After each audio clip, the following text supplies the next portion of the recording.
सेना ने 2 division size force नियमित और तकरीबन 50,000 अनियमित गोरिल्ला को रिकॉर्ड समय में गठित और प्रशिक्षित किया। मुक्ति वाहिनी ने भारतीय सेना और सीमा सुरक्षा बल की चौकियों की मदद से सैन्य अभियान शुरू कर दिया। गोरिल्ला युद्ध नीति को अपनाते हुए उन्होंने बंदरगाह, पावर प्लांट, उद्योग केंद्र, रेलवे और गोदामों जैसे पश्चिमी पाकिस्तान नियंत्रित स्थानों पर घात लगाकर छापामारी कर तहस नहस कर दिया। वहीं पाकिस्तानी भी अपनी तैयारी बढ़ चढ़कर कर रहे थे। पूर्वी पाकिस्तान की सुरक्षा के लिए उन्होंने भारत के साथ लगे तमाम सीमावर्ती इलाकों के प्रमुख शहरों और कस्बों को किले की तरह मजबूत बनाया और बांग्लादेश में घुसने के तमाम सड़कों पर सेना की मजबूत मोर्चाबंदी की। एक तरफ भारत में सैन्य तैयारी चल रही थी और दूसरी तरफ वहां पूर्वी पाकिस्तान में मुक्ति वाहिनी पाकिस्तानी सेना पर घात लगाकर हमला कर उनके लड़ने की इच्छा को लगातार क्षीण कर रही थी। फेनी बेलोनिया बल्ज 16 किलोमीटर लंबा, 4 से 6 किलोमीटर चौड़ा, 3 दिशाओं से भारतीय क्षेत्र से घिरा बांग्लादेश का एन्क्लेव, इलाके का मुख्य सप्लाई लाइन, चिटागोंग से राजधानी ढाका की लाइफलाइन। बेलोनिया बल्ज की तीनों लड़ाई बंगाली अवाम की वीरता, युद्ध कौशल और बलिदान का प्रतीक है। इस लड़ाई ने दुनिया को बता दिया कि जिन दिलों में मुक्ति की मशाल जल रही हो, उनका वजूद गोलों, बंदूकों और तोपों से मिटाया नहीं जा सकता। धैर्य खोते हुए याहिया खान ने पाकिस्तान में आपातकाल की घोषणा कर दी और 3 दिसंबर की रात को कई भारतीय ठिकानों पर हवाई हमले करने शुरू कर दिए और यूं हो गया युद्ध का आगाज। और भारत ने तुरंत जमीन, हवा और समुद्र के रास्ते पाकिस्तान पर जवाबी हमला किया।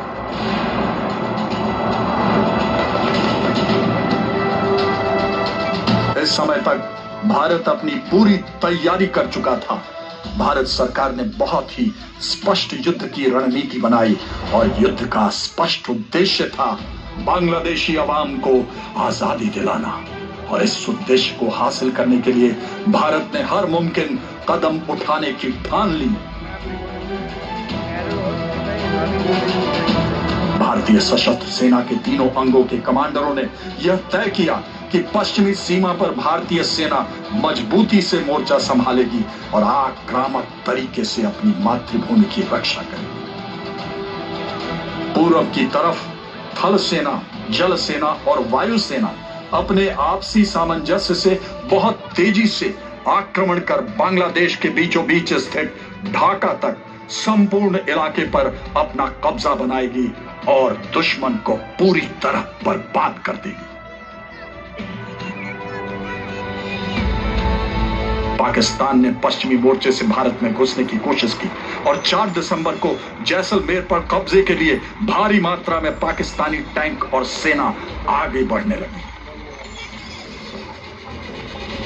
लोंगेवाला पोस्ट पर मेजर कुलदीप सिंह चांदपुरी के नेतृत्व में मुट्ठी भर 23वीं पंजाब रेजिमेंट के भारतीय जवानों ने पूरी रात भारी तादाद में आए दुश्मन और टैंकों की विशाल पाकिस्तानी सेना को रोके रखा।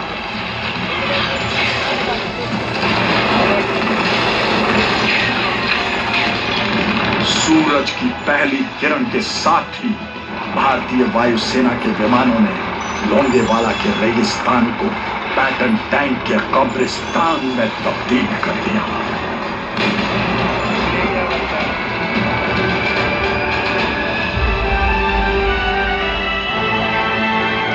वहीं बसंतर के इलाके में भारत और पाकिस्तानी सेनाओं के बीच 1971 का सबसे घमासान युद्ध लड़ा गया। टैंकों की लड़ाई के दौरान 17 पुना हॉर्स के सेकंड लेफ्टिनेंट अरुण खेत्रपाल मानो अकेले ही न जाने कितनों पर भारी पड़े।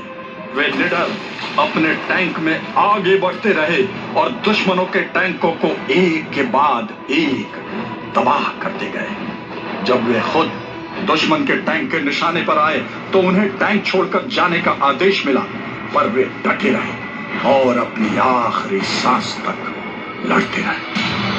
Alpha 1, you must leave the tank and move back. Over. Alpha 1, okay. My main gun is still working. I will get them.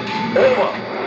उनकी प्रतिक्रिया थी, मेरी मुख्य बंदूक काम कर रही है और मैं उन्हें मौत के घाट उतार कर रहूंगा। बसंतर के युद्ध में ही जरपाल गांव में 3 ग्रेनेडियर्स के मेजर होशियार सिंह मुट्ठी भर सैनिकों के साथ दुश्मन को पूरी तरह से बर्बाद कर दिया। अरुण खेत्रपाल और 3 ग्रेनेडियर्स के मेजर होशियार सिंह ने अपना रण कौशल दिखाकर परमवीर चक्र पाने का सम्मान पाया। 14 दिसंबर को flying officer Nirmaljit Singh Sekhon Srinagar airbase पर तैनात थे।